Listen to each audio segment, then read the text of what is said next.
X-ray ako, sabi ng doktor may ano po gout. Gout? Yung arthritis. Gout arthritis. Pero Okay. galing siya kasi ibang bansa. Ngayon pagdating niya, iniinda niya na yung tuhod niya. Eh, sabi ko kasi mag-diet. Nag-zumba. Ayun, pag-zumba, yun na. Hindi na. Pilay-pilay na. Oo. Nasaan yung x-ray? As in, doktor hindi talaga hindi talaga Wala siyang binigay na plaka. Hindi, lang. hindi nyo maidiin ng maayos. O nung February yun. Pero ngayon, Okay na ako maglakad, kaso lang pilay-pilay. o hindi kayo okay maglakad. Kasi Hindi siya yung masakit yung pinaka- dito po doon. Masakit. Okay. Okay, no definite evidence of fracture or dislocation. Patellar spur are noted. Sige, ano. Soft tissue structure are remarkable. Okay, mami, ang lumabas sa inyo, patellar spur are noted. Ibig sabihin to, osteoarthritis. Wala nakalagay dito na gout arthritis.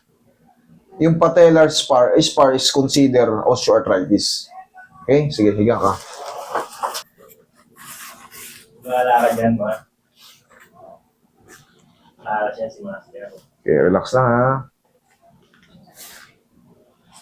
Hindi naman masakit to. Mami, wala kayong dapat ikatakot. Hindi ito masakit. Itong adjustment, no? Unahin muna natin ang lambing. Mukhang mahina ang pain toleration ni Mami. Mukhang nervyoso. Sinisikmura nga ako, hindi ko alam sa amoy sa sa kaba. Sinisikmura kayo. Kaya plusan mo nga ng pao yung konti yung sikmura ni Mami. Yung sinisikmura. Para pamaya paglabas nyo, iutot nyo na yun. Wala na. Malaya na kayo sa ganyan pakiramdam. Baka nininervyos kayo eh. Yan. Wala akong dyan. Yan. Okay lang yun. Dito, sanay na kami dyan. Meron yung pag ganun ko na mutot ng malakas eh. Pero wala yun. Tatawanan. Hindi naman nakakamatay yan eh. Tsaka normal na ako nakakaamoy ng ganyan. Huwag kayong mahiya sa amin. Tao lang tayo. Nauutot talaga tayo. May mga sugat tayo sa balat. Huwag kayong mahiya. Ito ang pinili kong landas eh. Wala kayong dapat. Kailanman hindi kayo makakaramdam sa akin ng ma-open kayo, mata-turn off kayo kasi ganun may nag-react kami sa mga hindi. Maraming pupunta nito. Lalo sa abroad. Alam nyo ba amoy ng mga ibang klase pag amoy ng mga Pakistan, Indiano, Arab, African. Talagang literal. Pero yun ay normal. Niyayakap-yakap ko pa yung mga yan. Sa kanila normal lang yun. Yun, normal lang yun. Pero syempre, tayo mga Pilipino na maayos sa hygiene, hindi tayo sanay ng ganun.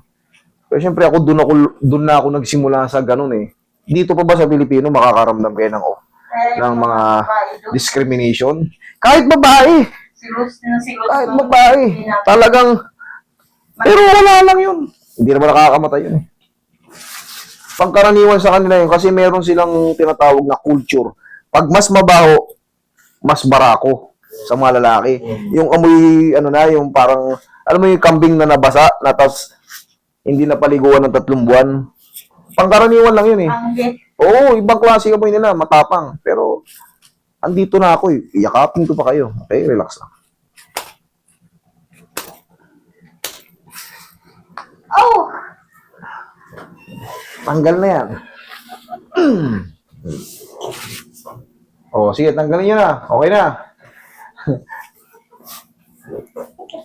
Tumunog Tumunog. Yun na nga yung nahanap natin eh. Matutunogin natin, ibabalik natin yung tamang posisyon. Sumakit. Hindi. Hindi pala eh. Ayos na yan. Saglit lang naman yan eh. Pwede na makaligo niya, Dok. Anong oras na ba, Roy? Anong oras natin mga? Oras na? Stress. Bukas ka na maligo. Pag tuhod lang ipagagalaw nyo, kahit mamaya mga 7 or 8, pwede na kayo maligo. Try. Lakad. Tingnan nyo kung masakit pa. O lalo na kayong nalumpo. Sige, lakad. Try man. Sige, lakad. Hala, masyallah. Yalla, masyallah. Mapi? Okay na? Kasala. Kasi Talagang patutulugin ko kasi nga naka-dislocate. Kumbaga, parang mild dislocation na lang tawag natin doon. Paglugutok.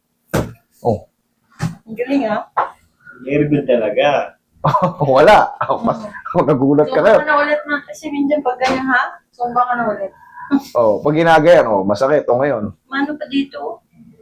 Pero mild lang, hindi mo sa hindi naman. Kasi china-challenge mo na lang yung pinakasagad.